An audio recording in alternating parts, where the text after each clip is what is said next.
Hello everyone, welcome to the channel. I hope you are all doing well. So इस video में हम discuss करने वाले हैं बीएसएफ सीएसएफ का ओल्ड क्वेश्चन पेपर। बहुत सारे बच्चों ने कमेंट किया था कि उनको बीएसएफ एंड सीएसएफ का जो ओल्ड क्वेश्चन पेपर है वो चाहिए। सो दिस वीडियो में हम वही बीएसएफ का जो ओल्ड क्वेश्चन पेपर है वो एक डिस्कस करेंगे। एंड अगर आपने अभी तक चैनल को सब्सक्राइब नहीं किया तो चैनल को सब्सक्राइब कर लीजिए, बेल नोटिफिकेशन को प्रेस कर लीजिए ताकि जैसे हमारी नेक्स्ट वीडियो अपलोड हो आपको नोटिफिकेशन मिल जाए। एंड और मैं ट्राई करूँगी कि आपको और भी ओल्ड क्वेश्चन पेपर्स प्रोवाइड कराऊँ, तो आप चैनल को ज़रूर सब्सक्राइब कर लीजिए और बेल नोटिफिकेशन को भी प्रेस कर लीजिए। एंड इस क्वेश्चन पेपर की पीडीएफ फाइल है जो आपको हमारे टेलीग्राम ग्रुप में मिल जाएगी। पीडीएफ वहाँ पे आपको टेलीग्राम ग्रुप में हमारी सारी पीडीएफ एक साथ मिल जाती हैं, तो आप हमें टेलीग्राम पे भी ज्वाइन कर सकते हैं। जीके करंट अफेयर्स रेगुलर ऐसे करके आप वहाँ पे सर्च करें एंड ज्वाइन करें। एंड इंस्टाग्राम पे भी आप हमें फॉलो कर सकते हैं फॉर मोर अपडेट्स। एंड और भी आपके एग्ज़ाम के लिए काफ़ी यूज़फुल वीडियोस अपलोड हुई हैं जम्मू कश्मीर के जनरल नॉलेज से रिलेटेड। एंड ऑल इंग्लिश की वीडियोस भी अपलोड हुई हैं, तो आप वो भी हमारी प्लेलिस्ट में जाके देख सकते हैं। सो channel is very useful for you, तो प्लीज़ इसको सब्सक्राइब कर लें। तो शुरू करते हैं हम अपना क्वेश्चन पेपर। ठीक है, सबसे पहले आपका रीजनिंग का पोर्शन है। तो फर्स्ट क्वेश्चन है आपका कंक्लूजन वाला। ठीक है, स्टेटमेंट एंड कंक्लूजन वाला। इसमें आपको स्टेटमेंट्स दी गई होती हैं और फिर उन्हें स्टेटमेंट से निकाला गया कंक्लूजन होता है। फिर आपको उसमें बताना होता है कि कौन से कंक्लूजन कितने कंक्लूजन फॉलो करते हैं। इसमें आपको 2 स्टेटमेंट्स दिए और 2 ही कंक्लूजन दिए गए हैं। ठीक है, आपके स्टेटमेंट है जो इस टाइप के जो आपके क्वेश्चंस होते हैं conclusion and statement and conclusion वाले, वो अगर आप वेन डायग्राम की हेल्प से सॉल्व करते हैं तो वो आपके लिए ज़्यादा बेनिफिशियल आता है। आप इजीली उनको वहाँ से सॉल्व कर सकते हैं। फॉर एग्जांपल मैं आपको ये वाला क्वेश्चन करके बताती हूँ। ठीक है, जैसे कि आपको बोला गया है सम स्टोर्स आर रूम्स। ठीक है, इसकी डायग्राम कैसे बनाएंगे। सम में क्या होता है, थोड़ा ये आपके स्टोर्स हैं तो कुछ स्टोर्स हैं वो रूम्स भी हैं। ठीक है, तो कुछ है सम है तो सम की फिगर आपकी कैसे बनेगी, ऐसी बनेगी। फिर सम रूम्स आर पोस्टर एंड कुछ रूम्स जो हैं वो पोस्टर्स है, तो इस टाइप की आपकी डायग्राम बनेगी। अब आपको कंक्लूजन क्या दिए गए, सम रूम्स आर स्टोर। हमने बोला सम स्टोर्स आर रूम, मतलब ये स्टोर हैं फर्स्ट वाला आपका, ये आपके रूम है सेकंड वाले, एंड थर्ड आपका पोस्टर है। ठीक है, सेकंड क्या आपका रूम है। ठीक, तो हमने क्या बोला, कुछ स्टोर्स रूम हैं, कुछ रूम्स जो हैं वो पोस्टर है। आपको कंक्लूजन क्या दिया, first some rooms are store. देखो अब कुछ स्टोर का पोर्शन रूम में आ रहा है, कुछ रूम का पोर्शन स्टोर में भी आ रहा है, तो हमारा फर्स्ट कंक्लूजन क्या है, राइट है। ठीक है, सेकंड वाला कंक्लूजन आपको दिया some posters are room. Poster वाला भी तो थोड़ा पोर्शन रूम्स में आ रहा है ना, इसका मतलब ये कंक्लूजन भी राइट है। तो यहाँ पे आपको बोथ कंक्लूजन फॉलोज आएगा। तो आप देख सकते हैं कि आपको डायग्राम के हेल्प से आपने कितनी ईजिली इसको सॉल्व कर लिया। तो आप कोशिश करिए कि जो स्टेटमेंट एंड कंक्लूजन वाले जो आपके क्वेश्चंस होते हैं आप उनको वेन डायग्राम की हेल्प से सॉल्व करने की कोशिश करिए। आपका क्वेश्चन कभी भी गलत नहीं होगा अगर आपको उसको ठीक से बनाएंगे, ड्रॉ करेंगे, वहाँ से आप उनको समझने की कोशिश करेंगे तो। ठीक है, तो इसमें हमारा क्या ऑप्शन बी हमारा राइट आंसर रहेगा, बोथ कंक्लूजन फॉलोअर्स। ठीक है, नेक्स्ट क्वेश्चन है आपका आपको ये दिया हुआ है एनालॉगी है ये। ठीक है, आपको 3 टर्म्स दी गई हैं, आपको चौथी बतानी है। तो फर्स्ट 2 टर्म्स है initial and final, moon and question mark. ठीक है, इनिशियल होता है स्टार्टिंग एंड फाइनल होता है ख़त्म, मतलब ये क्या आपस में एंटोनिम्स हैं, एंटोनिम के पेयर हैं। तो इसी तरह मून का जो एंटोनिम होता है रिजॉइस रहता है। तो ऑप्शन डी जो है आपका वो सही, आपका इसका करेक्ट आंसर रहेगा, क्या रहेगा, ऑप्शन डी। ठीक है, नेक्स्ट क्वेश्चन है आपका select the option that will correctly replace the question mark. आपको सीरीज दी हुई है एंड आपको बताने की क्वेश्चन मार्क में नेक्स्ट कौन सा मतलब कौन सा लेटर आएगा, क्या आएगा। ठीक है, तो आपका 0 है, 8 है, 24 है, 48 है एंड क्वेश्चन मार्क है। तो आप यहाँ पे देख सकते हो पहले हमने क्या किया, 8 ऐड किए। ठीक है, 0 में 8 ऐड किए, 8 हो गए। फिर आपने 8 में 8 के डबल आपने ऐड किए, 16 ऐड किए तो आपके 24 आते हैं।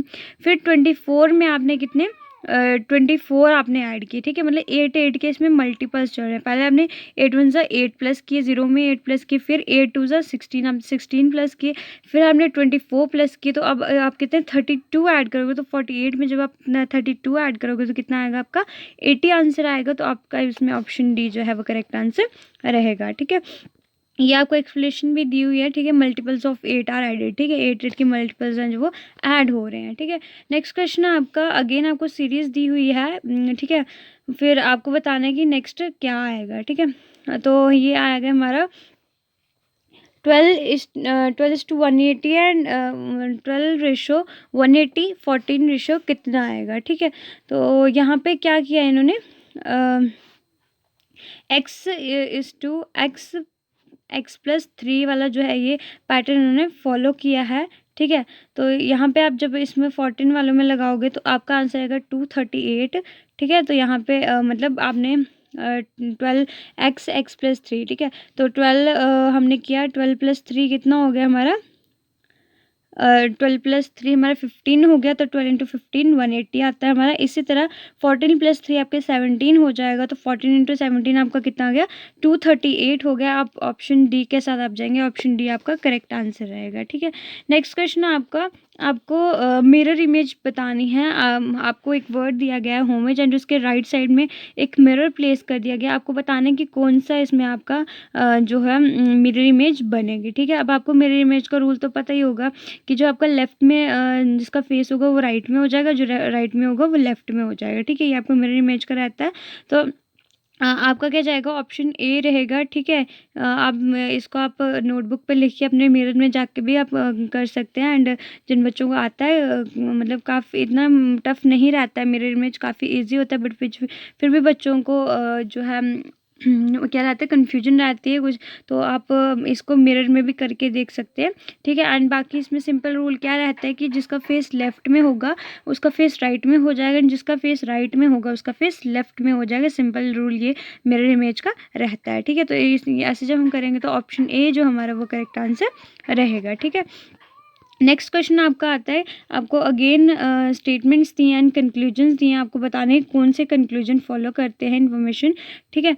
सो पहला है आपका all customers are clients, all clients are medicines, ठीक है। ये आपको स्टेटमेंट्स दी हुई एंड आपको कंक्लूजन दिए गए, some medicines are customer, some medicines are client. देखो जब आपको ऑल में स्टेटमेंट्स दिए और सम में आपके कंक्लूजन होना, तो वहाँ पे क्या होता है वो पॉजिटिव में रहता है। जैसे इन्होंने बोला कि और सारे कस्टमर्स क्या है, क्लाइंट्स, और सारे क्लाइंट्स क्या है, मेडिसिन्स है। जब उन्होंने बोला कि सारे, इसकी डायग्राम कैसे बनेगी हमारे, सबसे पहले कस्टमर्स होंगे, ठीक है, बीच में क्या हमारे कस्टमर्स आ गए, तो सारे कस्टमर्स क्या है, क्लाइंट्स हैं, ठीक है। मतलब सारे कस्टमर्स क्लाइंट्स और सभी क्लाइंट्स क्या है, मेडिसिन्स हैं, ठीक। सारी क्लाइंट्स के मेडिसिन, अब मतलब कुछ जो मेडिसिन है वो क्लाइंट भी हैं, तो ऑब्वियस सी बात है कि मेडिसिन के अंदर ही क्लाइंट आ रहे हैं, तो कुछ मेडिसिन क्लाइंट भी होंगी।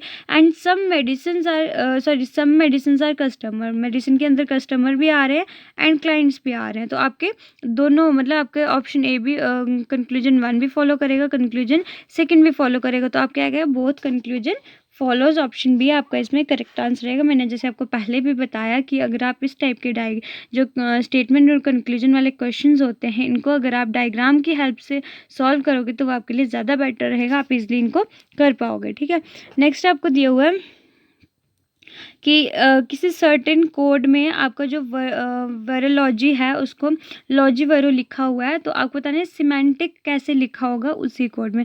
तो आप देख सकते हैं इसमें क्या किया है, वेरो को लास्ट में ले गए हैं, लॉजी को पहले, मतलब 4 जो बाद के वर्ड्स थे उनको पहले ले लिया एंड जो पहले की 4 वर्ड्स थे उनको बाद में लिख दिया।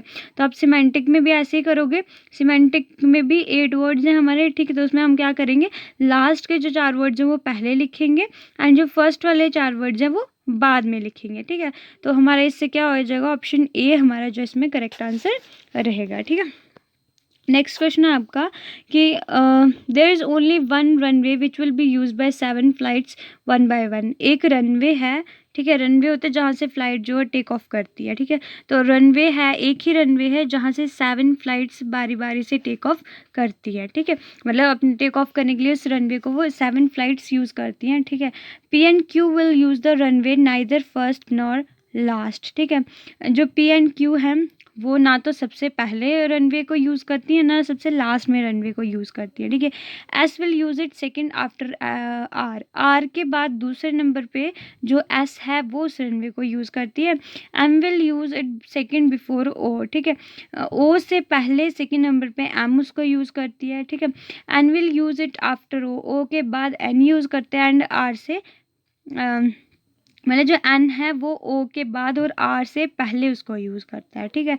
Q will use it just before S, और जो क्यू है वो एस से बिल्कुल पहले जो है उस रनवे को यूज़ करता है। आपने बताना है कि मिडल में, मतलब जितने भी आपके PQRS उन्होंने बताए उनमें मिडल में कौन जो है वो रनवे को यूज़ करता है। आपको कंडीशन सारी बता रही हैं, आपको नोटबुक पे खुद कंडीशंस लिखनी पड़ेंगी, वहाँ से आपको बनाना पड़ेगा। सो आंसर जो हमारा N है वो रनवे को मिडल में यूज़ करता है, मतलब उससे पहले और उसके बाद वाले जो नंबर ऑफ़ मेंबर्स जो उस रनवे को यूज़ करते हैं वो इक्वल हैं, ठीक है। तो जो हमारा N है वो मिडल में उस रनवे को यूज़ करता है, ठीक है। नेक्स्ट आपको दिया है choose the odd one out. Odd one out तो पता है आपको, 4 दिए होंगे ऑप्शन, उनमें से एक जो होगा वो बाकी 3 से डिफरेंट होगा, तो वही आपने बताना है। तो इसमें आप देख सकते हो सिलिकॉन है, मैग्नीशियम है, टंगस्टन है, ऑरम है। तो इसमें ऑप्शन A जो है आपका सिलिकॉन, वो एक डिफरेंट जो है, तो ऑप्शन A आपका इसमें ऑड वन आउट में रहेगा, ठीक है। ऑप्शन A के साथ आप जाओगे। अगेन आपका ये है ऑड वन आउट है, RGD HIL EKM QSC। तो इसमें ऑप्शन जो आपका D है वो इसमें से ऑड है, तो आप यहाँ से ये कर लेंगे, ठीक है। ऑप्शन D आपका इसमें करेक्ट आंसर रहेगा। नेक्स्ट है 8 फ्रेंड्स हैं, ABCDEFGH, ठीक है। ये क्या एक सर्कुलर टेबल के अराउंड बैठे हुए हैं एंड एक ग्रुप डिस्कशन के लिए आमने सामने बैठे हुए हैं ये 8 फ्रेंड्स, ठीक है। जो A है वो F के अपोजिट में है और E के राइट में सेकंड नंबर पे है। G C और A के बीच में बैठा हुआ है। H जो है वो E के लेफ्ट में है। अब आपको बताने कि A के इमीडिएट लेफ्ट में, मतलब A के बिल्कुल साथ में लेफ्ट साइड कौन बैठा हुआ है, ठीक है। सो आपका ऑप्शन D रहेगा, या तो B होगा या D बैठा होगा, ठीक है। आपको पूछा कि इमीडिएट A के इमीडिएट लेफ्ट साइड में कौन बैठा हुआ है, तो ऑप्शन आपका या तो B बैठा होगा या D बैठा होगा। आपको डायग्राम बनानी पड़ेगी एंड डायग्राम बनाने के बाद ही आप उसको समझ सकते हो, तो अपने नोटबुक्स पे डायग्राम बना के इसको कर सकते हैं, ठीक है। नेक्स्ट क्वेश्चन है 7 फ्रेंड्स हैं, OPQRSTU, ठीक है। क्रिकेट मैच देख रहे हैं, एक स्टेडियम में बैठे हैं। जो P है वो एक, मतलब P है जो एक एक्स, मतलब बिल्कुल एंड पे है, या तो वो लेफ्ट साइड में एंड पे या फिर वो राइट साइड में एंड पे। आपको एंड नहीं बताया कौन से, बट एंड पे वो बैठा हुआ है, ठीक है। जो T है वो Q एंड U के बीच में बैठा हुआ है एंड S के बिल्कुल इमीडिएट राइट में है, ठीक है, एंड Q के लेफ्ट में, ठीक है। मतलब एक साइड उसके S बैठा है, जो T है उसके एक साइड में उसके राइट साइड में S बैठा है एंड लेफ्ट साइड में Q बैठा है एंड वो क्या है, Q एंड U के सेंटर में बैठा हुआ है, ठीक है। फिर है कि लेफ्ट ऑफ P में बैठा हुआ, who is sitting between U and P।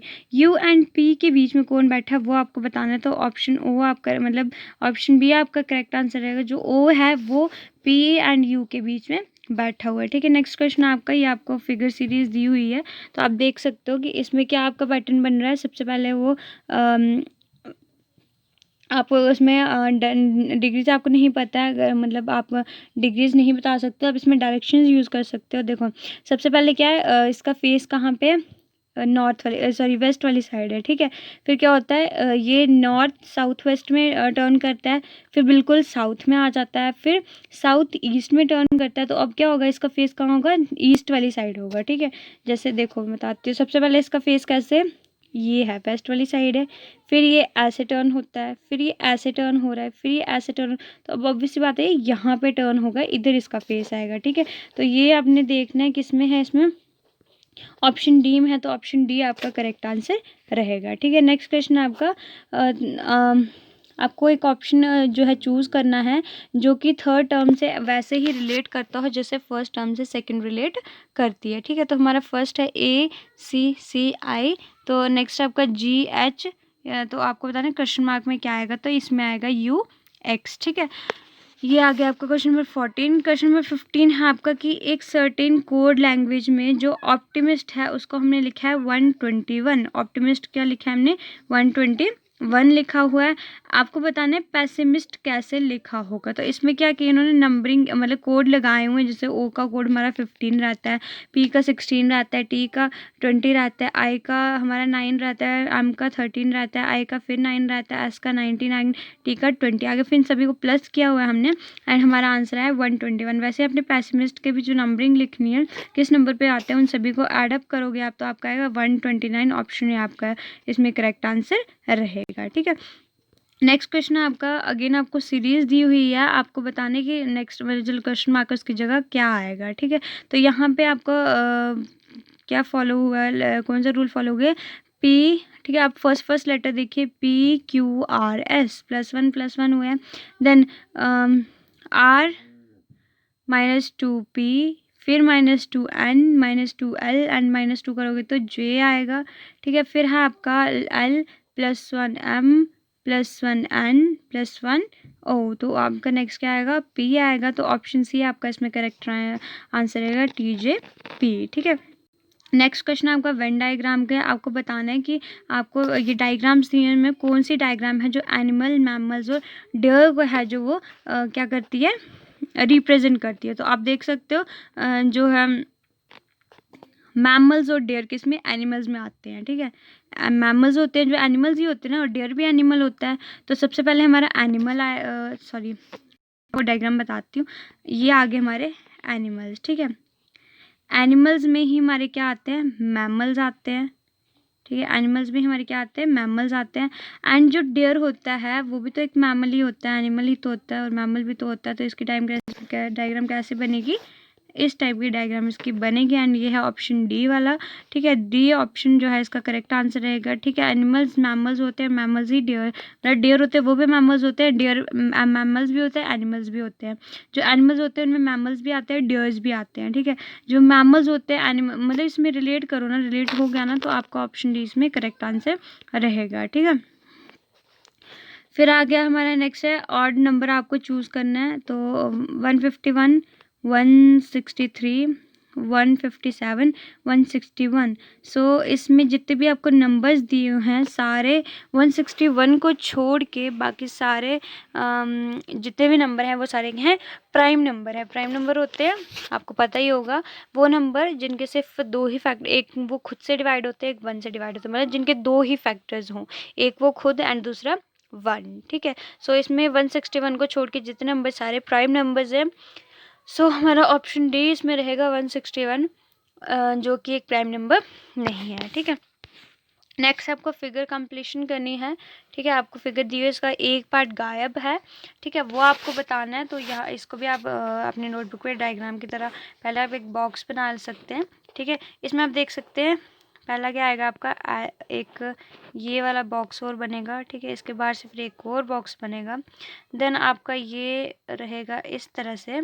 ठीक है, फिर ये हो गया, ये हो गया एंड फिर आपका एक ये ऐसे बनेगा। ठीक है, तो आपकी इस टाइप की डायग्राम आपको दिखानी, मतलब देखनी है आपको, जिसमें इस तरह की डायग्राम होगी वो आपका करेक्ट आंसर रहेगा।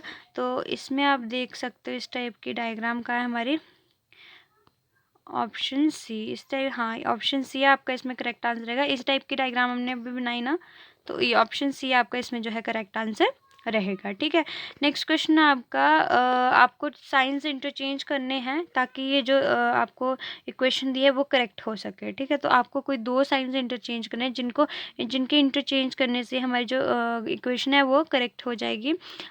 ऑप्शन ए से ही हम स्टार्ट करेंगे। ठीक है, अगर हम प्लस की जगह मतलब आपको प्लस और मल्टीप्लाई को क्या करना है, वो करना है, इंटरचेंज करना है, मतलब प्लस की जगह मल्टीप्लाई लिखना है, मल्टीप्लाई की जगह प्लस लिखना है। ठीक है, तो अब हमारा हम करेंगे 18 × 3 तो 54 आ जाएगा। ठीक है, और +27 -9 को 3 से डिवाइड करोगे 3 आएगा। तो इसको जब आप पूरे को सॉल्व करोगे तो आपका आंसर कितना आ जाएगा, हमारा 78 आपका आंसर आ जाएगा, जो कि राइट साइड के इक्वल है। तो ऑप्शन ए जो है वो आपका करेक्ट आंसर रहेगा। ठीक है, नेक्स्ट क्वेश्चन है आपका, आपको सीरीज़ कंप्लीट करनी है, ठीक है। तो सीरीज़ में आप देख सकते हो क्या है, 12 है, 22 है, 42 है, 82 है, ठीक है। आपको ऑप्शंस दिए 172, 182, फिर आपको दिया है 152 एंड 162, ठीक है। तो आपको बताना है नेक्स्ट सीरीज़ इसमें क्या रहेगी। देखो 12 में 10 प्लस किए 22, 22 में 20 प्लस किए 42, 42 में 40 प्लस किए, मतलब डबल हो रहा है। 10 का 20 हुआ, 20 का डबल 40 हुआ, तो 40 का डबल क्या हो गया 80 हो गया। तो जब आप 82 में 80 प्लस करोगे तो आएगा 162। आंसर डी है जो ऑप्शन डी है आपका, वो आपका करेक्ट आंसर रहेगा। नेक्स्ट है, इसमें आपको एक फिगर दी हुई है, पैटर्न दिया हुआ है, उसके अकॉर्डिंग आपको क्या करना है, मतलब बताना है कि ये जो क्वेश्चन मार्क है इसमें क्या आएगा। इसमें आपका क्या चल रहा है,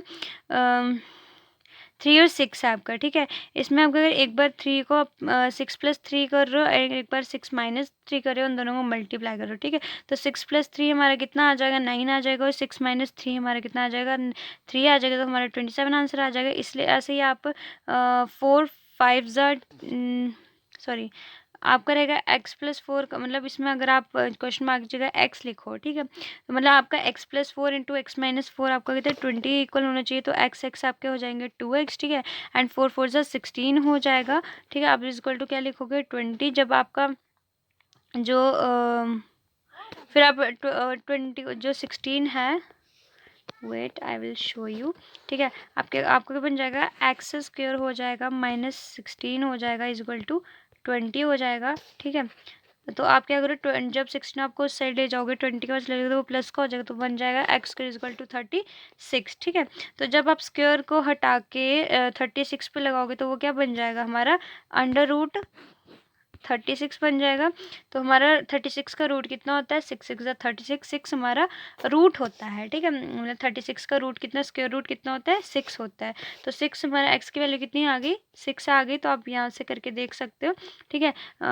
4 प्लस 6 कितने हो गए आपके, 4 प्लस 6 10 हो गए, एंड 6 माइनस 4 कितने हो गए 2 हो गए, तो 10 टू 20। तो हमारा ऑप्शन क्या कौन सा करेक्ट रहेगा, ऑप्शन ए हमारे इसमें करेक्ट आंसर रहेगा, ठीक है। नेक्स्ट क्वेश्चन है आपका, एक आपको स्क्वायर ट्रांसपेरेंट शीट दी है, उस पर एक पैटर्न है, ठीक है।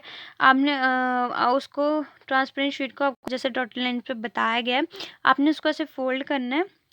तो आपको बताना है जब वो हम उसको उस पैटर्न में फोल्ड करेंगे तो वो कैसा दिखेगा, ठीक है। जब हमने इसको फोल्ड किया तो आप देख सकते हो बिल्कुल इक्वल है, तो इसमें हमारा ऑप्शन ए जो है वो करेक्ट आंसर रहेगा, ठीक है। ऑप्शन जब आप इसको फोल्ड करोगे इस पैटर्न को, तो ऑप्शन ए आपका जो है इस टाइप की आपकी शेप बनेगी, तो ऑप्शन ए इसमें आपका करेक्ट आंसर रहेगा, ठीक है। नेक्स्ट क्वेश्चन है आपको, आपने बताना है कि फोर्थ टर्म में कैसा आएगा, वो रिलेट जो थर्ड टर्म है फोर्थ टर्म, मतलब आपके क्वेश्चन मार्क की जगह ऐसी टर्म आनी चाहिए जो थर्ड टर्म से रिलेट करती हो, वैसे जैसे फर्स्ट टर्म सेकंड टर्म से रिलेट करती है, ठीक है। जो अब जैसे फर्स्ट टाइम आ गया ब्लेंड एंड मिक्स, ठीक है। ब्लेंड करना क्या होता है, मिक्स करना, एंड मिक्स मतलब एक दूसरे के सिनोनिम्स हैं। ये ब्लेंड और मिक्स क्या हो गया, एक दूसरे के सिनोनिम है। तो आपका रिक्वेस्ट का क्या सिनोनिम क्या आएगा, सॉलिसिट आएगा, ठीक है। सॉलिसिट का मतलब भी रिक्वेस्ट करना ही होता है, ये भी आप इसमें सिनोनिम्स हैं, तो आपका ऑप्शन सी है जो है वो करेक्ट आंसर रहेगा, ठीक है। नेक्स्ट क्वेश्चन है आपका, आपको फिगर मतलब बतानी है जिसमें कि जब मतलब आपको फोर अल्टरनेटिव में से एक फिगर जो सिलेक्ट करनी है, वो फिगर सिलेक्ट करनी है। अगर हम उसको ब्लैंक स्पेस में अगर हम उसको प्लेस करते हैं तो वो पैटर्न को कंप्लीट कर देगी, ठीक है। सो आप देख सकते हो कि इस टाइप की फिगर किसमें है, you can see this figure is embedded figure का ये क्वेश्चन है, ऑप्शन नंबर डी, ठीक है। आप देख सकते हो, मैं आपको मार्क करके दिखा देती हूँ, this line and this, sorry ये हो नहीं रहा है,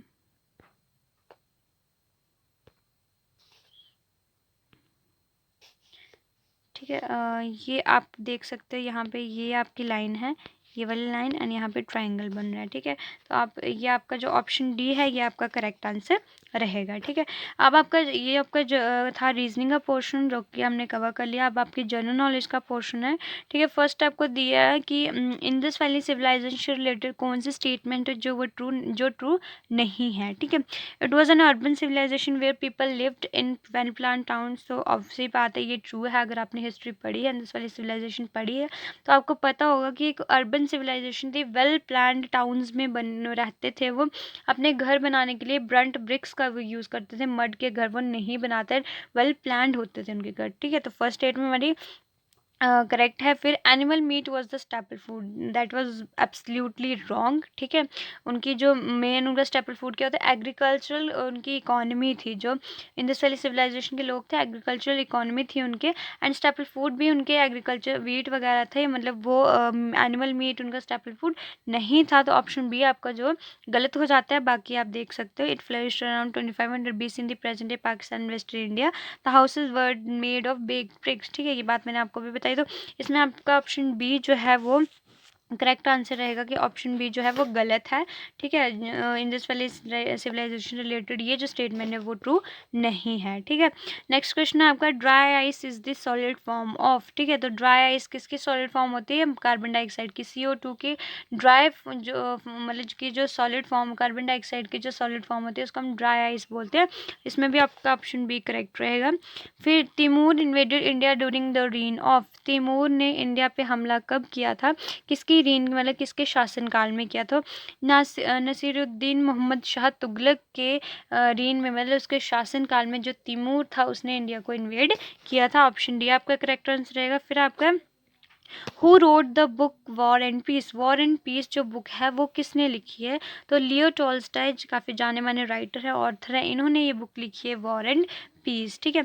नेक्स्ट क्वेश्चन है, India has won 8 Olympic gold medals for field hockey, when was the last time India won a gold medal for hockey in Olympics, ठीक है। इंडिया ने 8 Olympic gold medals जीते हैं हॉकी में, ठीक है, हॉकी फील्ड में यानी कि हॉकी में। सो आपको बताना है कि लास्ट टाइम इंडिया ने गोल्ड मेडल हॉकी में कब जीता था ओलंपिक्स में, ठीक है। सो 1980 में इंडिया ने लास्ट टाइम हॉकी में हॉकी ओलंपिक्स में इन्होंने गोल्ड जीता था, किसने, इंडिया ने, ठीक है। Option D. नेक्स्ट है आपका, विच of the following statement is true not true about angiosperm, angiosperms के बारे में कौन सी स्टेटमेंट जो दी गई है वो गलत है, ठीक है। तो सबसे पहले they have stems leaves and root, obvious सी बात है, उनकी स्टेम्स भी होती हैं, लीव्स भी होते हैं, रूट्स भी होते हैं। Conifers, cacards and ginkgo are examples of angiosperm. These are absolutely wrong. These are not examples of angiosperms. They have to undergo pollination before they can reproduce. मतलब उनको reproduce करने के लिए pollination करनी पड़ती है, obviously बात करने में plants हैं तो pollination की ज़रूरत तो पड़ेगी ना। The flowers carry the reproductive organs, तो obvious सी बात है flowers जो हैं वो मतलब वो reproductive organs उनके होते हैं। तो हमारी A C D जो है वो करेक्ट ऑप्शन है, बी हमारा गलत है, ये एंजियोस्पर्म्स के एग्जांपल्स नहीं है, ठीक है। नेक्स्ट क्वेश्चन है आपका, economic survey is usually presented dash before the union budget, ठीक है। जो हमारा इकोनॉमिक सर्वे रहता है वो यूनियन बजट की प्रेजेंटिंग से मतलब यूजुअली या जनरली कितने दिन पहले जो है प्रेजेंट किया जाता है, तो अबाउट 1 डे, मतलब एक दिन पहले, यूनियन बजट से एक दिन पहले जो है इकोनॉमिक सर्वे जो है वो प्रेजेंट किया जाता है। ऑप्शन ए इसमें आपका करेक्ट आंसर रहेगा। नेक्स्ट है, Gita Gopinath become the first women to occupy the position of chief economist of International monetary Fund, ठीक है। IMF जो है यानी कि जो गीता गोपीनाथ थी वो फर्स्ट वुमेन बनी थी जो चीफ इकोनॉमिस्ट बनी थी इंटरनेशनल मॉनेटरी फंड की, मतलब फर्स्ट वुमेन चीफ इकोनॉमिस्ट थी वो इंटरनेशनल मॉनेटरी फंड की। ऑप्शन डी आपका इसमें करेक्ट आंसर रहेगा। नेक्स्ट है, the holy place of Jains Shravana Belagola is situated in which district of Karnataka, ठीक है। जैन धर्म के जो लोग होते हैं उनका एक धार्मिक स्थान है, धार्मिक जगह है, पिलग्रिमेज है जिसका नाम है श्रवण बेलागोला, ठीक है। आपको बताना है वो कर्नाटका के किस डिस्ट्रिक्ट में सिचुएटेड है। सो हसन डिस्ट्रिक्ट है जो कर्नाटका की, वहाँ पे ये जो जैन्स की हॉली प्लेस है ये सिचुएटेड है, ठीक है।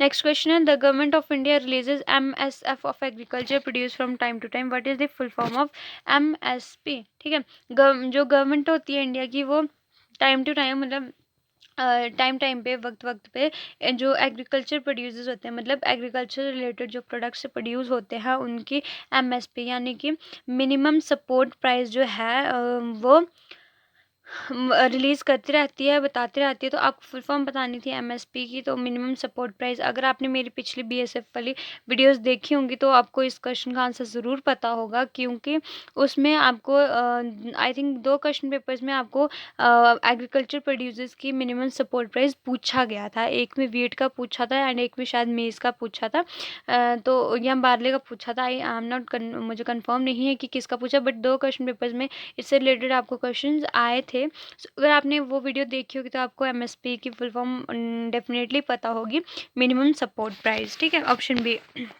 नेक्स्ट है, Golconda fort was built in 13th century by dash dynasty. कौन से राजकुल ने 13th सेंचुरी में गोलकोंडा फोर्ट बनवाया था?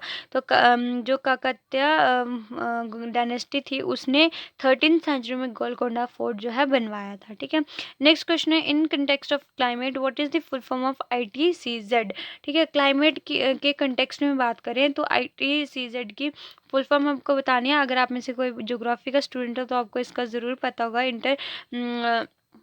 इंटर ट्रॉपिकल कन्वर्जेंस जोन जो होता है ये आपका रहता है, इसके ITCZ की फुल फॉर्म रहती है बी ऑप्शन आपका इंटर ट्रॉपिकल कन्वर्जेंस जोन है।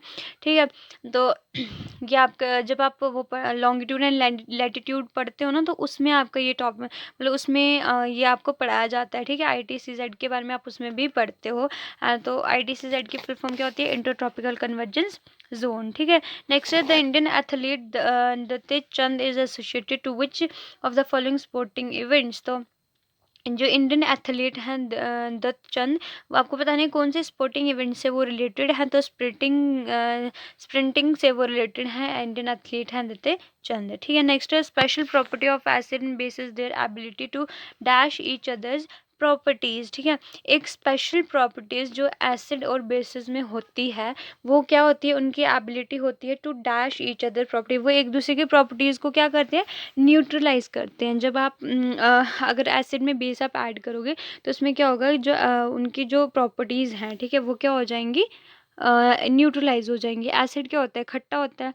ठीक है, और बेस क्या होता है? कड़वा होता है। लेकिन जब आप दोनों को मिक्स करते हो तो उनके मतलब ना तो ज़्यादा खट्टा रहता है ना ज़्यादा कड़वा रहता है, न्यूट्रलाइज होता है। मतलब वो न्यूट्रलाइज आप समझ सकते हैं ना। मुझे प्रॉपर वर्ड हिंदी का याद नहीं आ रहा है न्यूट्रलाइज के लिए।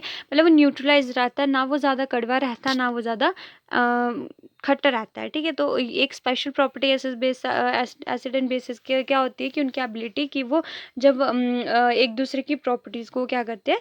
न्यूट्रलाइज कर देते हैं। तो ऑप्शन बी आपका इसमें करेक्ट आंसर रहेगा। ठीक है, नेक्स्ट है, according to the report published by World Health Organization in 2017, approximately how many people in the world do not have access to safe drinking water at home? ठीक है, जो WHO ने 2017 में एक रिपोर्ट पब्लिश की थी उसके अकॉर्डिंग कितने लोगों मतलब दुनिया में ऐसे कितने लोग हैं जिनको सेफ ड्रिंकिंग वाटर उनके घर पे नहीं है? ठीक है, उनको नहीं पहुंचता है। तो 2.1 बिलियन इसकी में भी इसकी फ्रेश रिपोर्ट भी दोबारा भी रिलीज़ हुई होगी। तो अब ये 17 का डाटा है, आप 19 या 20 का जब भी जो भी रिलीज़ हो वो पढ़ लीजिएगा। अगर आपको इस टाइप के अगर क्वेश्चन आपको एग्जाम में आए तो वो आपको रिसेंट जो भी रिपोर्ट हुई होगी रिलीज उससे रिलेटेड आएंगे।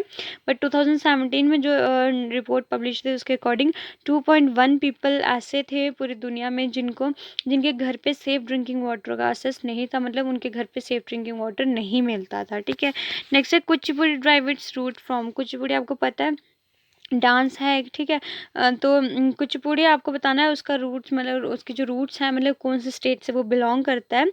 सो आंध्र प्रदेश का ये एक फोक डांस है कुचिपुड़ी।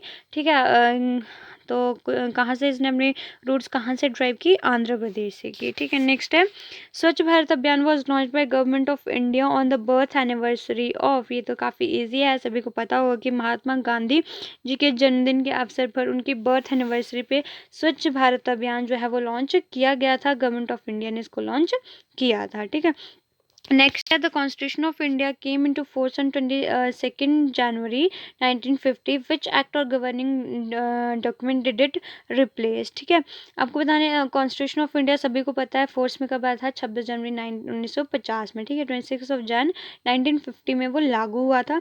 आपको बताने कौन सी गवर्निंग डॉक्यूमेंट या कौन से एक्ट को हमारे कॉन्स्टिट्यूशन रिप्लेस किया था? मतलब कॉन्स्टिट्यूशन के आने से वो एक्ट या वो गवर्निंग डॉक्यूमेंट ख़त्म हो गया था उसकी जगह किसने कॉन्स्टिट्यूशन ने ले ली थी। तो जो हमारा गवर्नमेंट ऑफ इंडिया एक्ट था 1935 उसको कॉन्स्टिट्यूशन ऑफ इंडिया ने क्या किया था, रिप्लेस किया था। ठीक है, नेक्स्ट क्वेश्चन है आपका, the parliament has powers to amend the provisions of the constitution of India. Which article of the constitution confers this power on the parliament. ठीक है, जो पार्लियामेंट होती है उसके पास पावर होती है कि जो वो कॉन्स्टिट्यूशन जो है इंडिया का उसको अमेंड कर सकती है, मतलब उसमें चेंजेस, उसके जो प्रोविजंस हैं उनको चेंज कर सकती है, उनमें चेंजेस ला सकती है। ठीक है, आप बताएं कौन सा आर्टिकल है जो पार्लियामेंट को ये पावर्स देता है कि वो जो है कॉन्स्टिट्यूशन को अमेंड कर सकती है। तो जो हमारा आर्टिकल 368 है वो पार्लियामेंट को पावर्स देता है कि वो हमारे कॉन्स्टिट्यूशन में अमेंडमेंट कर सकती है, उसमें चेंजेस ला सकती है। ठीक है, नेक्स्ट क्वेश्चन, जो the first major nationwide satyagraha launch by Mahatma Gandhi was against.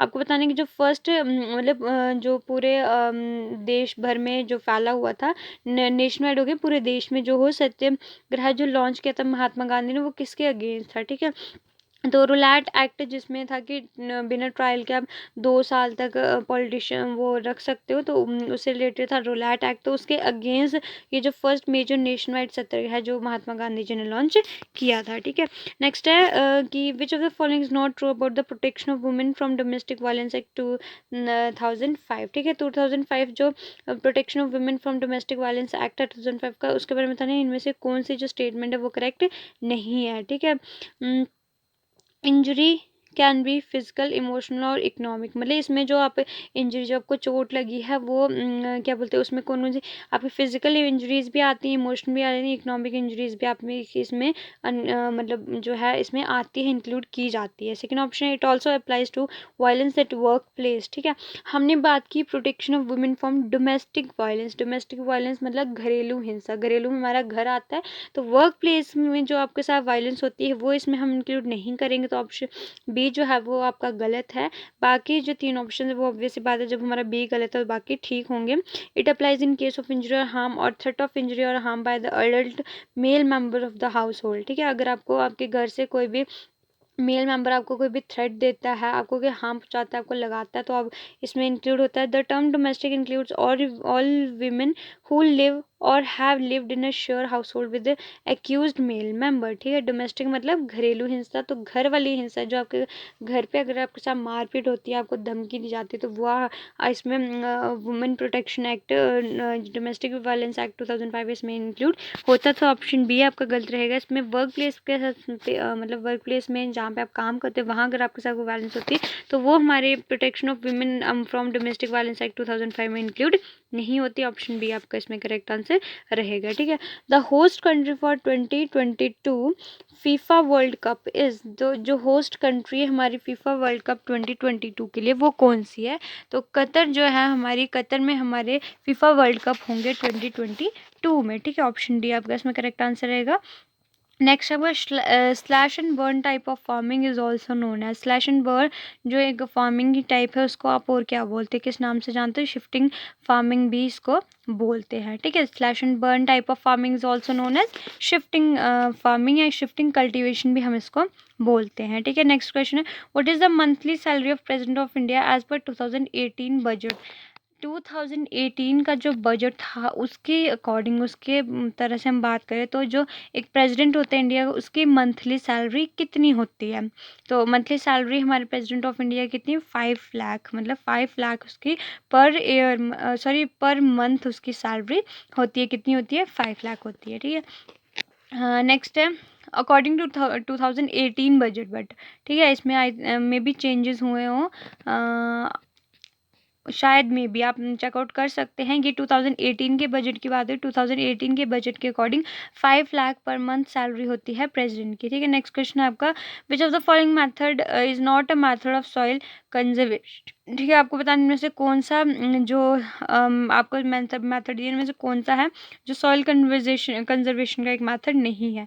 तो intercropping, mulching, contour ploughing and weathering. तो अगर आपको पता होगा वेदरिंग क्या होता है, इरोजन। ठीक है, कोई चीज़ थोड़ी थोड़ी टूट टूट के जब वो बिल्कुल ख़त्म हो जाती है उसको वेदरिंग बोलते हैं। हम जैसे रॉक की बात करते हैं, किसी पत्थर की बात करते हैं, ठीक है, उस पे पत्थर पे पत्थर आके बज रहे हैं, जैसे फॉर एग्जांपल कोई रिवर है, ठीक है, रिवर के साथ में कोई पत्थर है। अब रिवर में बहुत ज़्यादा पानी होगा तब वो आके उस पत्थर को बजेगा, और रिवर्स में जो पत्थर बह के आएंगे वो उस पत्थर से बजेंगे। तो धीरे धीरे क्या होता है, वो पत्थर मतलब उसको वो जो फोर्स है उसको सह सह के वो धीरे धीरे थोड़ा थोड़ा टूटता रहता है। तो उस चीज़ को हम, उस प्रोसेस को हम क्या बोलते हैं, वेदरिंग बोलते हैं। तो ऑप्शन डी जो हमारे इसमें करेक्ट आंसर है, ये वेदरिंग है, वो सॉइल कंजर्वेशन का मेथड नहीं है, ठीक है। अब आपका क्वांटिटेटिव पार्ट आता है, मतलब आपका मैथ स्टार्ट हो रहा है। फर्स्ट क्वेश्चन है आपका कि a sector is cut from a circle of diameter 42 centimetre. एक सर्कल है जिसका डायमीटर 42 सेंटीमीटर है, ठीक है, उसमें से एक सेक्टर आपने कट किया। आपने बोला कि जो अगर सेक्टर का एंगल 150 डिग्री है तो उसका एरिया, उस सेक्टर का एरिया सेंटीमीटर स्क्वायर में कितना होगा, ठीक है।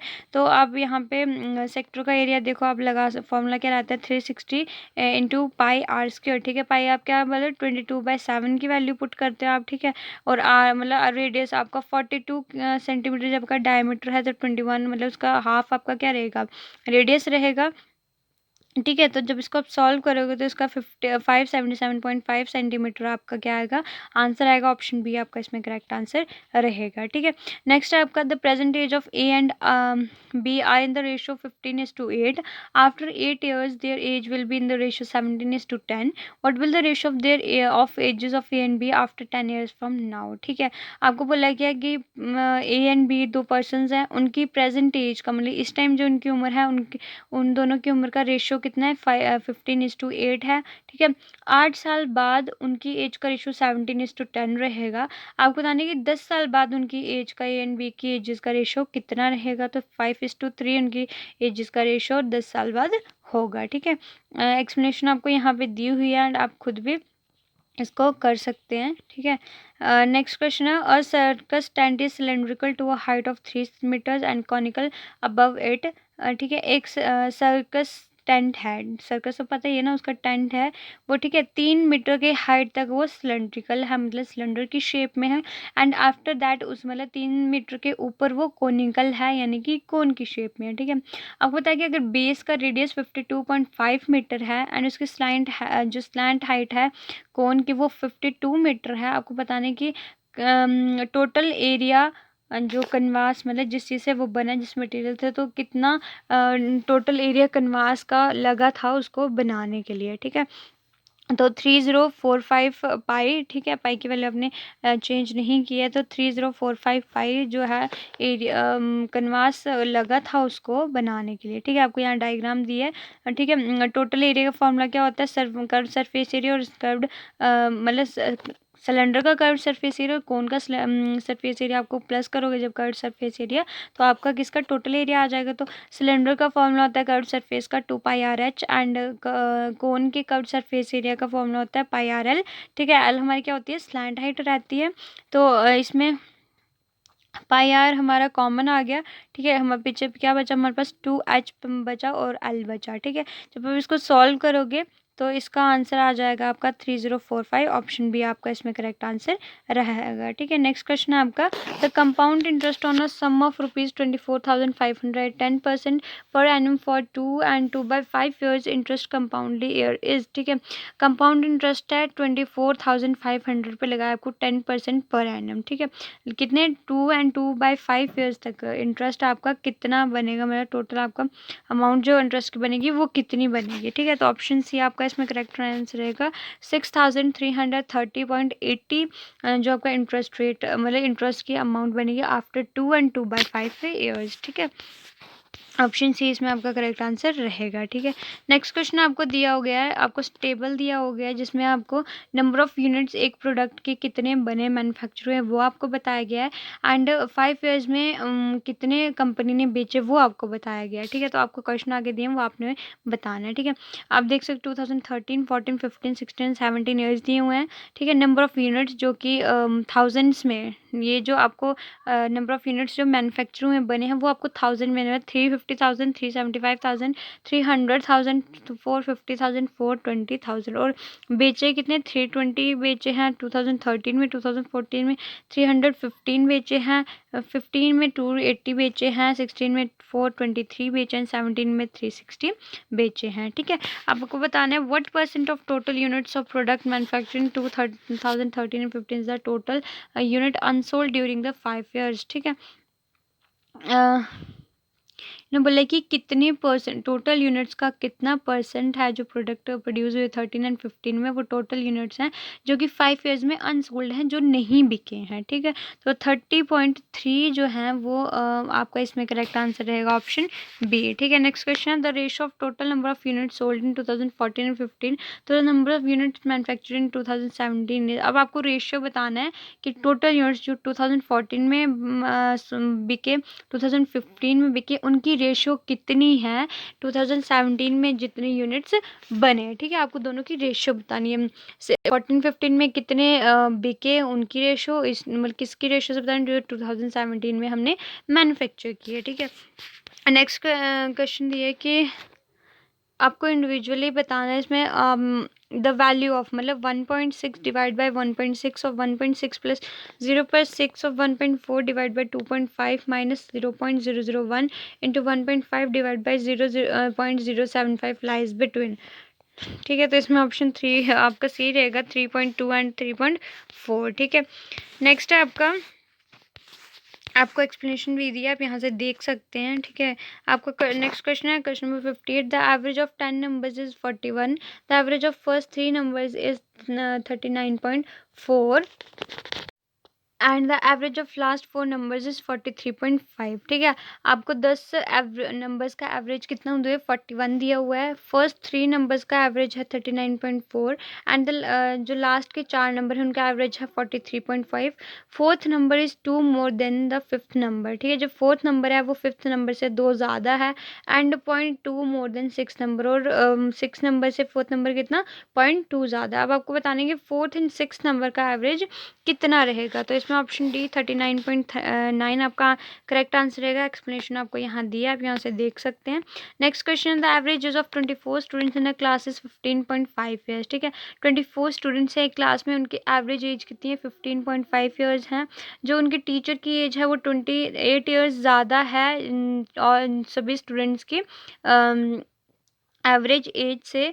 सो आपको बताना है कि टीचर की एज है वो मतलब कितनी रहेगी ईयर्स में। ठीक है, तो टीचर की एज कितनी है 44 2/3 ईयर्स, मतलब ईयर्स में आपको इसकी टीचर की एज बतानी है, तो वो 44 2/3 टीचर की एज है। ठीक है, नेक्स्ट क्वेश्चन है, if 12 into 80 12 comma x and 8 and 14 are in proportion. ठीक है, 4 आपको लेटर्स दिए हैं 12 x 8 एंड 14 ये प्रोपोर्शन है, तो आपको बताना है कि मीन प्रोपोर्शनल क्या होगा x minus 15 and x plus 4 के बीच का। ठीक है, तो ये आपका रहेगा ऑप्शन डी 15 आपका इसमें करेक्ट आंसर रहेगा। ठीक है, नेक्स्ट क्वेश्चन आपका 280 मीटर लॉन्ग ट्रेन है जो कि 180 किलोमीटर पर आवर की स्पीड से रन कर रही है, तो आपको बताना है कि कितने टाइम में वो एक ब्रिज को क्रॉस करेगी जिसकी लेंथ 170 मीटर है। ठीक है, तो 15 मिनट्स वो लगाएगी। 280 मीटर लॉन्ग ट्रेन है जो 108 किलोमीटर की स्पीड पे रन कर रही है पर आवर, एंड वो 170 मीटर के ब्रिज को क्रॉस करने में कितना टाइम लगाएगी 15 सेकेंड्स लगाएगी। नेक्स्ट क्वेश्चन है आपका, एक शॉपकीपर है, उसने अपने सामान पे 60% का उसने प्रॉफिट कमाया। ठीक है, if the price at which he buys decreases by 20% while he reduces his selling price by 23%, what is now his percentage of profit. अगर प्राइस जिस पे उसने खरीदा, ठीक है, वो 20% गिर जाती है और इसीलिए क्योंकि उसको जो सामान मिल रहा है वो 20% है, उसको कम पैसे देने पड़ रहे हैं उधर से, तो और अपनी जो सेलिंग प्राइस है मतलब जिस प्राइस पे वो बेच रहा था उस पे वो 23% की रिडक्शन कर देता है, मतलब 23% की कमी कर देता है। तो आपको बताना है कि अब उसकी प्रॉफिट परसेंटेज कितनी है, तो 11.6 पर अब इसकी जो प्रॉफिट परसेंटेज वो कितनी है 11.6% है। ठीक है, नेक्स्ट क्वेश्चन है आपका, the largest sphere is carved out of a cube of side 7 centimetre, what is the volume of sphere in centimetre cube, ठीक है। एक क्यूब थी 7 सेंटीमीटर, उसमें सबसे बड़ी स्फेयर जो है उसमें से निकाली गई, काटी गई। आपको बताना है कि स्फेयर का जो वॉल्यूम है वो कितना रहेगा सेंटीमीटर क्यूब में। द 179 2/3 जो है आपका इसमें करेक्ट आंसर रहेगा ऑप्शन ए, ठीक है। नेक्स्ट क्वेश्चन है, two vessels A and B contain solution of acid and water, ठीक है। दो वेसल्स हैं ए एंड बी, ठीक है, दोनों में एसिड एंड वाटर का सोल्यूशन है, ठीक है। ए एंड बी का जो रेशियो है एसिड एंड वाटर का वो है 7:3 एंड 4:1। मतलब जो वेसल ए है उसमें वो एसिड एंड वाटर का रेशियो 7:3 एंड बी वेसल है उसमें 4:1 है, ठीक है। उनको मिक्स किया गया रेशियो 1:2 में। अब आपको बताने की एसिड एंड जो रिजल्टिंग उसके बाद जो सोल्यूशन बना उसमें एसिड एंड वाटर की रेशियो कितनी थी। तो 23:7 आपकी रेशियो रहेगी एसिड एंड वाटर की जो उसके बाद सोल्यूशन बना उसके, ठीक है। नेक्स्ट क्वेश्चन है, let x be the least multiple of 29 which when divided by 20, 21, 22, 24 and 28 then the remainders are 13, 14, 15, 17 and 21 respectively. What is the sum of digits of x, ठीक है। आपको बोला गया कि हमने लेट किया कि 29 का जो सबसे छोटा जो मल्टीपल है वो कितना है, x है, ठीक है। और उसको जब हम 20, 21, 22, 24, 28 से डिवाइड करेंगे तब हमारा रिमाइंडर कितना बन जाएगा, 13, 14, 15, 17 एंड 21 बचेगा, ठीक है। अब आपको बताना है कि x के जो डिजिट्स हैं उनको हम प्लस करेंगे तो उनका सम कितना आएगा। तो उनका सम मतलब उनको हम प्लस करेंगे तो उनके सम का डिजिट्स आएगा 23, ठीक है। नेक्स्ट ऑप्शन डी आपका इसमें करेक्ट आंसर। नेक्स्ट क्वेश्चन है, at what percentage above the cost price must an article be marked so as to gain 38% after allowing a customer discount of 8% on the marked price, ठीक है। आपको बताना है कि किस परसेंटेज बट कॉस्ट, एक article है, कोई भी सामान है, ठीक है, उस पे आपने 38% का मतलब प्रॉफिट आपको चाहिए और आपने कस्टमर को 8% उस पर जो उसका मार्क प्राइस था मतलब जितना प्राइस उस पर लगा हुआ था उस पर आपने 8% डिस्काउंट भी देना है कस्टमर को और खुद के लिए 38% जो है मतलब प्रॉफिट भी कमाना है। तो आप कितनी परसेंटेज कॉस्ट प्राइस से ऊपर उस पर लगाओगे। सो 50 जो परसेंट है वो आप लगाओगे कॉस्ट प्राइस पर, ठीक है। नेक्स्ट क्वेश्चन है आपका, द नंबर 6, 8, 11, 12, 2x - 8, 2x + 10, 35, 41, 42, 50 इनको असेंडिंग ऑर्डर में लिखा हुआ है, ठीक है। अगर उनका मीडियन 25 है तो आपको बताना है नंबर्स का मीन कितना होगा, ठीक है। तो ये हमारा 25.5 रहेगा, ठीक है। नेक्स्ट है हमारा, A takes 6 hours more than B to cover a distance of 60 kilometre. जो A है वो B से 6 घंटे ज़्यादा लगाता है 60 किलोमीटर्स का डिस्टेंस कवर करने में।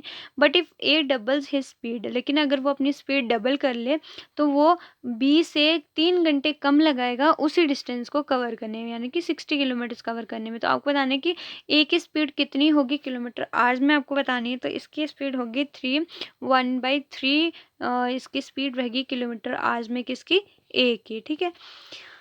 नेक्स्ट क्वेश्चन है आपका, a sum of ₹1518 is divided among A B and C such that A receives 20% more than B and B receives 20% less than C.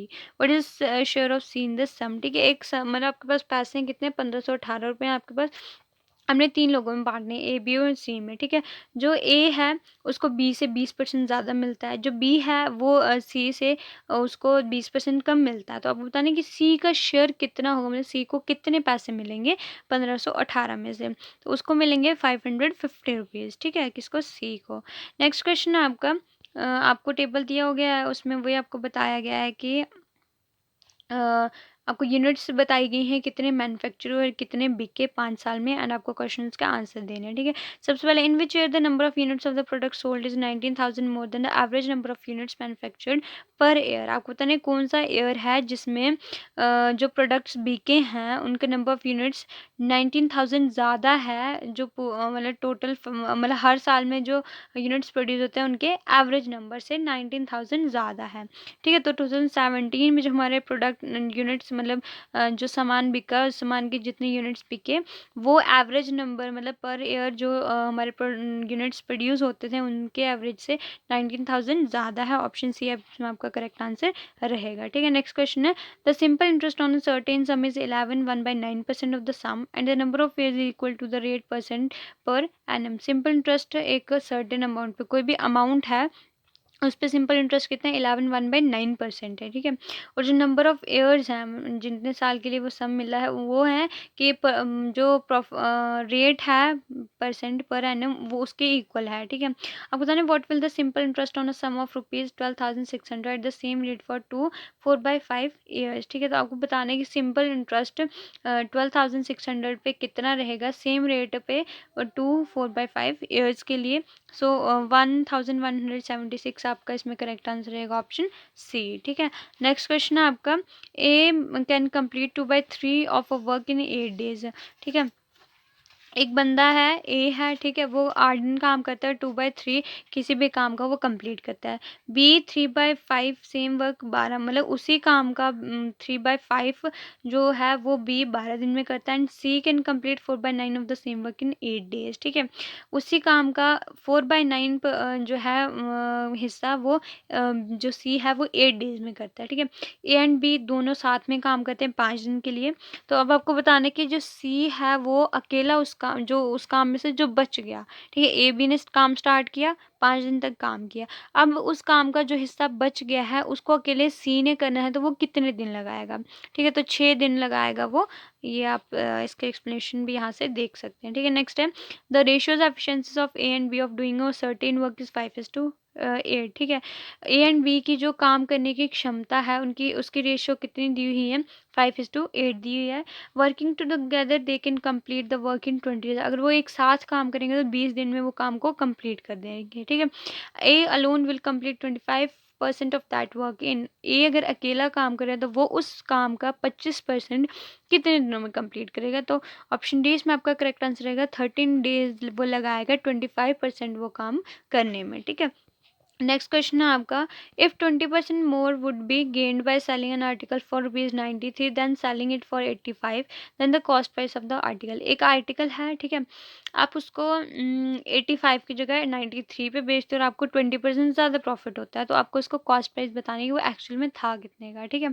तो ₹40 का था वो, उसकी जो कॉस्ट प्राइस थी एक्चुअल वो कितनी थी ₹40 थी। नेक्स्ट है वैल्यू आपको बतानी है, क्वेश्चन काफ़ी कॉम्प्लिकेटेड है ये, तो आप देख सकते हैं 5 जिसका मैथ स्ट्रॉन्ग होगा उसके लिए कॉम्प्लिकेटेड नहीं है, वो इजीली कर सकता है, बट जिनका मैथ्स वीक है तो वो उनके लिए काफ़ी ज़्यादा कॉम्प्लिकेटेड है। तो आपको बताना है 5/6 divide by 3 1/2 into 2 1/10 plus 3/5 of 7 1/2 divide by 2/3 minus 2/3 divide 8/15 into 1 1/5, ठीक है। इसकी आपको वैल्यू बतानी है, तो इसकी वैल्यू आएगी जब आप इसको सॉल्व करोगे 8/3/4 इसकी वैल्यू आएगी। ऑप्शन है आपका इसमें करेक्ट आंसर रहेगा, ठीक है। तो आपका मैथ्स का पोर्शन, अब हम इंग्लिश का पोर्शन करेंगे। सबसे पहले आपको एंटोनिम बताना है ग्रांट का, ठीक है। ग्रांट क्या होता है, कोई चीज़ दे देना या किसी चीज़ की परमिशन दे देना, ग्रांट दे दीजिए, हम बोलते हैं ना कुछ भी चीज़, हाँ ग्रांट मतलब लीव, हमने स्कूल से लीव ही लेनी होती है तभी हम बोलते हैं ना, तब भी वो क्या होता है उन्होंने लीव हमें ग्रांट कर दी, ठीक है। Kindly grant me a leave for 1 day, ठीक है। तो हम क्या बोलते हैं हमें एक दिन की छुट्टी चाहिए, मतलब आपको कोई चीज़ दे देना उसका मतलब होता है ग्रांट। तो इसका एंटोनिम यानी कि उल्टा बताना है तो रिफ्यूज़, ठीक है। सिंपल सी बात है, रिफ्यूज़ मना कर देना किसी बात के लिए, ग्रांट कर एंटोनिम क्या हो गया रिफ्यूज़ हो गया। ऑप्शन ए आपका इसमें करेक्ट आंसर रहेगा, ठीक है। आपको सब्स्टिट्यूट, इसमें आपको सब्स्टिट्यूशन करनी है, आपको अंडरलाइन सेगमेंट है जो सेंटेंस का उसकी जगह पे सब्स्टिट्यूट करना है। अगर आपको लगता है कि सेंटेंस करेक्ट है तो नो सब्स्टिट्यूशन का जो ऑप्शन होगा उसको आपको टिक करना है, ठीक है। तो a team of doctor is focusing over treatment of cancer at an early stage, ठीक है। तो इसमें जो आपको is focusing over treatment of cancer, तो इसमें ओवर यूज़ नहीं करेंगे, ठीक है।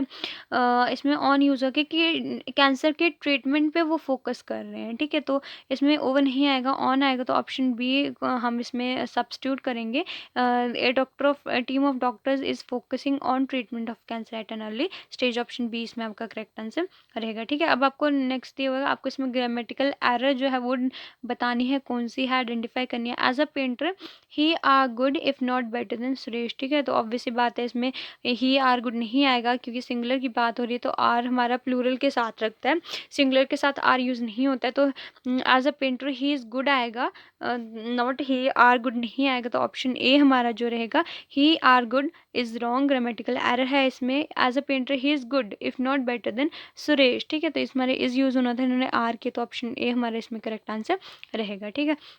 नेक्स्ट है आपको जो अंडरलाइंड जो सेगमेंट है उसको सब्स्टिट्यूट करना है, अगेन सब्स्टिट्यूशन है।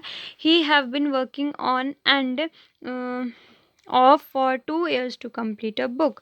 ठीक है, तो इसमें हैव बीन नहीं आएगा, हैज़ बीन आएगा, हैज़ बीन वर्किंग आएगा। ऑप्शन डी इसमें हमारा करेक्ट आंसर है।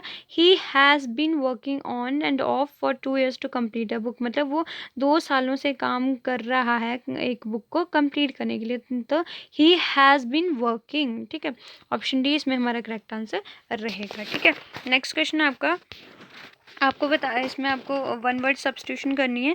One who makes an eloquent public speech. ठीक है, पब्लिक स्पीच जब कोई देता है तो उसको हम क्या बोलते हैं, ऑरेटर बोलते हैं। ऑप्शन डी इसमें आपका करेक्ट आंसर रहेगा। ठीक है, नेक्स्ट क्वेश्चन आपका, सॉरी, आपका नेक्स्ट क्वेश्चन है, आपको सब्स्टिट्यूट करना है अगेन अंडरलाइन जो सेगमेंट है सेंटेंस का उसमें। तो would you mind help me with these questions, क्या आप मेरी इन क्वेश्चंस में हेल्प करोगे? ठीक है, तो इसमें आपका क्या है, आप रिक्वेस्ट कर रहे हो तो इसमें आएगा वुड यू माइंड हेल्पिंग। ठीक है, वुड यू माइंड हेल्पिंग आएगा, हेल्प नहीं आएगा। Would you mind helping me with this question, तो आपका ऑप्शन ए इसमें जो आपका करेक्ट आंसर रहेगा। ठीक है, सो नेक्स्ट क्वेश्चन इज, आपको वन वर्ड सब्स्टिट्यूट करना है। The absence of government in a country, किसी कंट्री में जब गवर्नमेंट नहीं होती है तो उसे हम क्या बोलते हैं, अनार्की बोलते हैं। सो ऑप्शन बी इसमें आपका करेक्ट आंसर रहेगा। नेक्स्ट आपको इडियम दी हुई है, उसका आपको मीनिंग बताना है in black and white. In black and white का मतलब होता है राइटिंग में, इन राइटिंग, तो ऑप्शन ए आपका इसमें करेक्ट आंसर रहेगा। ठीक है, नेक्स्ट आपको पैसेज में वर्ड्स कुछ हैं वो नहीं बने तो आपको इसमें फिलअप करने हैं। ठीक है, जैसे in 1893 Lokmanya Tilak converted the Ganapati festival into a national celebration. ठीक है, विद नहीं आएगा, इनटू आएगा। ठीक है, फॉर भी नहीं आएगा, टू भी नहीं आएगा। तो 1893 में लोकमान्य तिलक ने क्या किया, लोकमान्य तिलक जी ने क्या किया, जो गणपति फेस्टिवल था उसको एक नेशनल सेलिब्रेशन में कन्वर्ट कर दिया। He campaign for the wild celebration of this public festival throughout Maharashtra. उन्होंने कैंपेन के मतलब उन्होंने मतलब महाराष्ट्र में इस पब्लिक फेस्टिवल को सेलिब्रेट करने के लिए कैंपेन किया, तो इसमें हमारा क्या यूज़ होगा, द यूज़ होगा। नेक्स्ट है आपका, it was dash this festival, it was through this festival. ठीक है, थ्रू मतलब इस फेस्टिवल के थ्रू उन्होंने क्या करने की कोशिश की, that he could mobilise public support for the nationalist movement. I think nationalist, last option देख लें, मूवमेंट टर्म सेशन, ऑब्वियसली बात है इसमें मूवमेंट आएगा। ठीक है, तो ये वो फेस्टिवल था जिसके थ्रू उन्होंने क्या किया, जो पब्लिक सपोर्ट थी वो ड्राइव की नेशनलिस्ट मूवमेंट के लिए। ठीक है, सो ये आपके फिलअप्स हो गए। नेक्स्ट है आपका क्वेश्चन है, सेलेक्ट द मोस्ट अप्रोप्रिएट, मतलब आपको फिलअप करना है, discovery of India dash by Jawaharlal Nehru. ठीक है, तो हैव बीन रिटन नहीं आएगा, हैज़ रिटन भी नहीं आएगा, हैज़ बीन रिटन इज आप right answer. Discovery of India has been written by Jawaharlal Nehru. Discovery of India किसके द्वारा लिखी गई थी, जवाहरलाल नेहरू जी के द्वारा लिखी गई थी। ठीक है, आपको इसमें करेक्टली स्पेल्ड वर्ड बताना है, वो वर्ड बताना है जिसके जो ऑप्शन मतलब जिसके स्पेलिंग्स हैं बिल्कुल करेक्ट हैं। सो ऑप्शन सी आपका इसमें करेक्ट आंसर है। एक्विंटेंस, ऑप्शन मतलब सारे एक्विंटेंस ही हैं लेकिन स्पेलिंग मिस्टेक्स हैं। सो जो सी ऑप्शन है वो करेक्टली स्पेल्ड वर्ड इसमें आपका रहेगा। ठीक है, नेक्स्ट क्वेश्चन है, ग्रामेटिकल एरर आपको डिटेक्ट करनी है। When I ask for directions he gave me many wrong information. जब मैंने उससे डायरेक्शंस के लिए पूछा उसने बहुत सारी रॉन्ग इन्फॉर्मेशन मुझे दी। ठीक है, सो इसमें आपका, ठीक है, तो रॉन्ग इन्फॉर्मेशंस नहीं होता है, इन्फॉर्मेशन होता है। इन्फॉर्मेशन जो वर्ड रहता है ना वो कभी भी हम इसके साथ एस नहीं लगाते, ये सिंगुलर में लगेगा तो भी इन्फॉर्मेशन ही लगेगा, प्लूरल में होगा तो भी इन्फॉर्मेशन ही लगेगा, इसमें कभी भी हम एस नहीं लगाते हैं। तो आपका जो सी ऑप्शन है रॉन्ग इन्फॉर्मेशन, वो इसमें आपका रॉन्ग है, यहाँ पे आएगा रॉन्ग इन्फॉर्मेशन। ठीक है, मैंने ask for direction he gave me many wrong information. ठीक है, नेक्स्ट है आपको सिनोनिम बताना है जेनिथ का, तो इसका ऑप्शन आएगा पीक। ठीक है, जेनिथ क्या होता है, सिनोनिम क्या होता है, पर्यायवाची शब्द, और जिनेत का मतलब भी टॉप पे होता है, पीक का मतलब भी टॉप पे होता है, ठीक है। नेक्स्ट है select the option that means the same. आपको इडियम दी है, उसका मीनिंग आपको बताना है। Hit the nail on the head, ठीक है। Hit the nail on the head होता है कि आपको बिल्कुल करेक्ट काम करना है, मतलब जो भी आप पॉइंट कदम उठाओगे बिल्कुल करेक्ट होना चाहिए। तो एक्यूरेटली राइट, ऑप्शन ए आपका इसमें करेक्ट आंसर रहेगा, ठीक है। नेक्स्ट है सिनोनिम, आपको बताना है रेसिस्टेंट का, ठीक है। रेसिस्टेंट का जो सिनोनिम यानी कि पर्यायवाची शब्द आपको इसमें आई एम सो सॉरी, आपको बताना है। तो रेसिस्टेंट का मतलब होता है किसी चीज़ को रोकना, ठीक है, या मना करना, ठीक है। तो इसमें ऑप्शन सी आपका करेक्ट आंसर है, रिफ्यूज़ल, ठीक है। किसी को मना करना, किसी को रोकना, हमारे करेक्ट आंसर रहेगा ऑप्शन सी। नेक्स्ट क्वेश्चन है आपको इस क्वेश्चन में आपको ह्यूमिलिटी का एंटोनिम बताना है, ठीक है, यानी कि उसका उल्टा बताना है, अपोजिट वर्ड बताना है। तो ह्यूमिलिटी का ऑपोजिट वर्ड होता है मॉडेस्टी, ठीक है। तो ऑप्शन डी आपका इसमें करेक्ट आंसर रहेगा। नेक्स्ट आपको फिल करना है, ठीक है। One should be careful to check the grease and oil in dash car occasionally for smooth functioning, ठीक है। अपनी मतलब एक पर्सन है, उसको हमेशा केयरफुल रहना चाहिए और अपनी गाड़ी में, अपनी कार में टाइम पे ग्रीस और ऑयल को चेक कर लेना चाहिए, ताकि उसकी मतलब कार जो है अच्छे से काम करती रहे। तो इसमें क्या आएगा, वंस, अपने की बात कर रहे हैं तो यानी कि अपनी कार में। आप दूसरे की कार में तो आप ग्रीस एंड ऑयल जाके चेक करोगे ना, अपने की बात कर रहे हो तो आप इसमें वंस यूज़ करोगे, ठीक है। One should be careful to check the grease and oil in one's car occasionally for its smooth functioning, ठीक है। नेक्स्ट क्वेश्चन है from the given options identify the segment जिसमें ग्रामेटिकल एरर है। आपको वो सेगमेंट बताना है, वो पार्ट बताना है जहाँ पे आपको लगता है ग्रामेटिकली वो इनकरेक्ट है, मतलब इनकरेक्ट है, करेक्ट नहीं है, ठीक है। ऑप्शन है इज द सेंटेंस है is the older person always more visor then the younger once, ठीक है। जब हमने मोर लगाया तो हम वाइजर नहीं लगाएंगे, ठीक है, मोर वाइज ही लगाएंगे। हमारी पॉजिटिव डिग्री, जब हम मोर लगाते हैं ना, मोर लगाते हैं तो उसके हमारी जो कंपैरेटिव या सुपरलेटिव डिग्री यूज़ नहीं होती है, उसमें हम पॉजिटिव डिग्री ही लगाते हैं। So is the older person always more wise than the younger ones. तो इसमें ऑप्शन बी जो हमारा मोर वाइजर रहेगा वो हमारा रॉन्ग आएगा, वो ऑप्शन बी हमारा इसमें आंसर रहेगा, ठीक है। आपको बताना फिलअप भरना है। Many tourist to India visit the beautiful valleys of Kashmir dash in spring and summers. तो ऑब्वियसली बात है, स्पेशली मतलब ज़्यादातर टूरिस्ट कश्मीर कब जाते हैं, स्प्रिंग में और समर्स में, ठीक है। कूल वेदर है, काफ़ी ब्यूटीफुल प्लेस है, तो वहाँ पे ज़्यादातर लोग स्प्रिंग सीजन में और समर्स में जाते हैं। तो हमारा ऑप्शन सी इसमें रहेगा, specially many tourist of India to India visits the beautiful valley of Kashmir specially in spring and summers, ठीक है। आपका नेक्स्ट क्वेश्चन है, आपको फिलअप करना है, अगेन ब्लैंक फिल करनी है। Our society is dash by the evil of corruption, the integrity of even senior officials is distributed. हमारी सोसाइटी में जो करप्शन का ईवल है, ठीक है, our society is endangered by the evil of corruption, ठीक है। इंडिकेटेड नहीं आएगा, स्पेसिफाइड भी नहीं आएगा, आइडेंटिफाइड भी नहीं आएगा, एंडेंजर्ड हमारे पास बचता है। Our society is endangered by the evil of corruption, the integrity of even senior officials is disputed, ठीक है। लास्ट में आपको क्या करना है, करेक्टली स्पेल्ड वर्ड बताना है जिसके स्पेलिंग आपको लगता है करेक्ट है।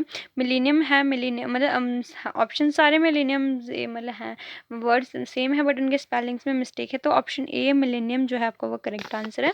सो ये रहा आपका बीएसएफ का एक question paper, all question paper जो बहुत सारे बच्चे मांग रहे थे। सो मैंने सोचा कि आपको प्रोवाइड करा दूँ, एंड मैं कोशिश करूँगी आपको और क्वेश्चन पे प्रोवाइड करा दूँ। अगर आपको वीडियो अच्छी लगी हो तो वीडियो को लाइक करें, शेयर करें, एंड हमारे चैनल को भी सब्सक्राइब कर लें, बेल नोटिफिकेशन को प्रेस कर लें, ताकि जैसे हमारी नेक्स्ट वीडियो अपलोड हो आपको नोटिफिकेशन मिल जाए। एंड पीडीएफ के लिए आप हमें टेलीग्राम पे ज्वाइन कर लीजिए, वहाँ पे आपको सारी पीडीएफ्स मिल जाएंगी। जो ओल्ड क्वेश्चन पेपर्स की जो वीडियो बनती है उनकी पीडीएफ यानी क्वेश्चन पेपर की पीडीएफ्स भी आपको हमारी टेलीग्राम ग्रुप में मिल जाएंगी। जीके करंट अफेयर्स रेगुलर ऐसे करके आप हमें ज्वाइन कर सकते हैं, एंड इंस्टाग्राम पे भी आप हमें फॉलो कर सकते हैं for more updates. So channel को सब्सक्राइब कर लें, बेल नोटिफिकेशन को प्रेस कर लें। So thank you so much guys.